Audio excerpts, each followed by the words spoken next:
আজকে আমি পোয়া মাছ রান্না করেছি। আর পোয়া মাছ হলো সামুদ্রিক মাছ, আর এভাবে রান্না করলে বেশ মজার হয় পোয়া মাছ। তো আমি যেভাবে রান্না করেছি সেটা আপনাদের মধ্যে শেয়ার করলাম, সাথে আরও 2টা রান্না থাকছে। তো আমি প্রথমে প্যানে তেল দিয়ে পোয়া মাছগুলো খুব ভালোভাবে ধুয়ে লবণ হলুদ মরিচ দিয়ে মেখে নিয়েছি। তারপরে তো মাছগুলো দিয়ে এক এক করে দিয়ে দিলাম। তারপর এক পাশ হয়ে যাওয়ার পর কিন্তু উল্টে দিয়েছি। মাছটা কিন্তু প্রথমে নরম থাকে, ভাজলে আর কি একটু শক্ত হয়ে যায়, সেই জন্য আমি একটু কড়া করেই ভেজে নিচ্ছি। তারপর মাছগুলো উঠিয়ে নিলাম, আর সেই তেলে আমি পেঁয়াজ কুচি দিলাম, দিয়ে এক এক করে পেঁয়াজ বাটা দিয়েছি, এখানে আমি রসুন বাটা দিয়েছি, আদা বাটা দিয়েছি। এখন হলুদের গুঁড়ো দিয়ে দিলাম আর একটু মরিচের গুঁড়ো দিয়ে দেবো। তো আমি এখন শুকনো মশলাগুলো দিয়ে দিলাম, দিয়ে একটু লবণ দিলাম, দিয়ে এখন আমি এটাকে নাড়াচাড়া করে নেবো আর কি। আর ধনিয়ার গুঁড়োটাও দিয়ে দিলাম, দিয়ে এই তো আমি এখন একটু খুব ভালোভাবে নাড়াচাড়া করে মিশিয়ে নিচ্ছি মশলাগুলোকে। মশলাটা যেন একটু ভাজা ভাজা হয়ে যায়, তারপর এর মাঝে আমি একটু সামান্য পরিমাণে পানি দিয়ে দিচ্ছি। তো পানি দেওয়ার পর এখন আমি আবারও মশলাটা মিশিয়ে নিচ্ছি পানির সঙ্গে। তো যাই হোক, আমি নাড়াচাড়া করে এখন আমি ঢেকে দিব যেন মশলাটা কষানো হয়ে যায়। কিছুক্ষণ পর যখন মশলাটা আমার কষানো হয়ে গিয়েছে, যে মাছগুলো আমি ভেজে রেখেছিলাম সেই মাছগুলো দিয়ে দিচ্ছি এক এক করে। তো এই তো দেখেন মাছগুলো কিন্তু এখন একটু শক্ত আছে, যেহেতু ভাজা হয়েছে একটু কড়া করে।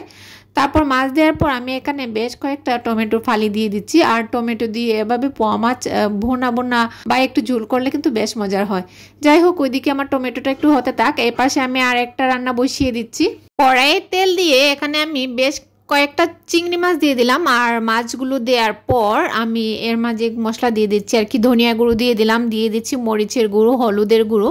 তো এই তো আমি লবণটাও দিয়ে দিলাম, দিয়ে এখন একটু রসুন বাটা দিচ্ছি আর কি, আর একটু আদা বাটাও দেবো আমি। তো তারপর আমি একটু পেঁয়াজ বাটাও দেবো এখানে। তো যাই হোক, আমি মশলাগুলো তো দিয়ে দিলাম, দিয়ে এখানে বেশ কয়েকটা কাঁচামরিচের ফালিও দিয়ে দিচ্ছি। দিয়ে আমি এখানে কয়েক রকমের সবজি কেটে রেখেছি, কেটে ধুয়ে পরিষ্কার করে রেখেছি, তো সেই সবজিগুলো দিয়ে দিলাম। এই তো আমার সব সবজিগুলো ঢেলে দিলাম, দিয়ে এখন একটু নাড়াচাড়া করে মিশিয়ে নিচ্ছি আর কি খুব ভালোভাবে। মাছ মশলা সবজি সবগুলো ভালোভাবে নাড়াচাড়া করে মিশিয়ে নিচ্ছি। তো যখন আমার মেশানোটা হয়ে গিয়েছে খুব ভালোভাবে, তারপর আমি এর মাঝে কিছু পানি দিয়ে দিলাম। মানে পানির পরিমাণটা খুব কম দেব, যেহেতু সবজি থেকে কিন্তু পানি উঠবে, সেজন্য পানিটা আমি কম দিলাম। দিয়ে আবারও মিশিয়ে নিচ্ছি খুব ভালোভাবে। খুব ভালোভাবে মেশানো হয়ে যাওয়ার পর আমি এটা ঢেকে দিব একটু রান্না হওয়ার জন্য। আর এপাশে দেখি আমার টমেটোগুলো কিন্তু একটু গলে গিয়েছে, আর পোয়া মাছটাও কষানো হয়ে গিয়েছে। আমি এখন ঝোলের জন্য একটু পানি দিয়ে দিলাম। এই তো পানি দিয়ে হালকা একটু নাড়াচাড়া করে দিচ্ছি আর কি। মাছগুলো খুব বেশি নাড়াচাড়া করবো না, তাহলে মাছটা ভেঙে যাবে। তো তারপর যখন একটু মানে ফুটে উঠেছে ঝোলটা, এর মাঝে আমি কয়েকটা কাঁচামরিচ দিয়ে দিলাম আর কিছু ধনিয়া পাতা দিয়ে এখন আমি একটু ঢেকে দিলাম 2-1 মিনিটের জন্য। তো ফাইনালি আমার পোয়া মাছ রান্না হয়ে গেছে টমেটো দিয়ে।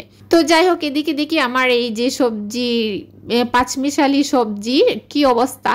চিংড়ি মাছ দিয়ে আমি রান্না করতেছি, এভাবে রান্না করলে কিন্তু বেশ মজার হয়। আর দেখতেই পাচ্ছেন অনেকটা পানি ছিল, আমি ঢেকে আবারও রান্না করে নিলাম। তারপর যখন পানিটা শুকিয়ে গিয়ে তেলটা উপরে বেশি আসছে, এর মাঝে আমি বেশ খানিকটা ধনিয়া পাতা কুচি দিয়ে দিলাম। আর ধনিয়া পাতা দিলে কিন্তু তরকারি টেস্টটা আরও ভালো হয়। তো ফাইনালি আমার এখানে সবজি দিয়ে ছোটো চিংড়ি মাছ দিয়ে চচ্চড়িটা রান্নাও হয়ে গিয়েছে। দেখতে ঠিক এরকম হয়েছে। আর পাতাকপি ভাজিটা আমি ডিম দিয়ে ভাজি করে নিয়েছি, ভিডিওটা অনেক বড় হয়ে যায় তাই ভাজিটা দেখালাম না। তো এই তো পোয়া মাছ রান্না, চচ্চড়ি রান্না, আর এই ফাইনালি পাতাকপি ভাজি।